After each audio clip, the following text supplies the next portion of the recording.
كما يروح حسوسي حما يكسو مري waxa suurtagal ah inaad carruurnimadaadii ku soo kortay nolol rafaad ah guurkaagii ugu horreeyay inaad ku guul daraysatay oo aad dooratay qof aad aaminto ku qiyaamay soo macquul ma aha inaad ku qasaartay qorshooyin iyo ganacsiyo badan oo ku bixisay waqti iyo maal aad u badan soo maalmo badan uma aadan soo joogin adiga oo shaqo dalbada ama cusada oo lagu soo diido adiga oo imtixaano gala oo ku dhaca ama adiga oo ka geeriyoodo qof aad ku tiirsaneed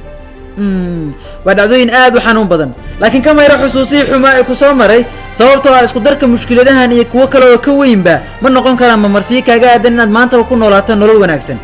soo ma ogid shimbirtaba si walba looga dunsho buulka hoyga u ah kama daashay inay mar kale isugu keento qorqori si ay u dhistay mid kale oo ka weynkii hore waana aragtay waxay u nooshahay sidii ay rabtay adiguna marka aad la kulantay qisooyin xanuun badan oo sidaan oo kale ah ha ku dul cadaabin maxay iigu dhaceen sidaan oo kale laakiin qorshee oo bilow nolol cusub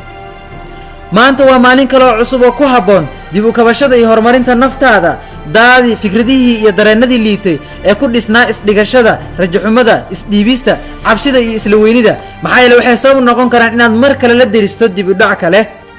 dadku ma wada xumayn fursaduhuna kuma ekan intii ku dhaaftay oo keliya iska cafi dadkii ku xumeeyey ka fogow wax magaratada ku dhisan negativity-ga iyo rajaxumada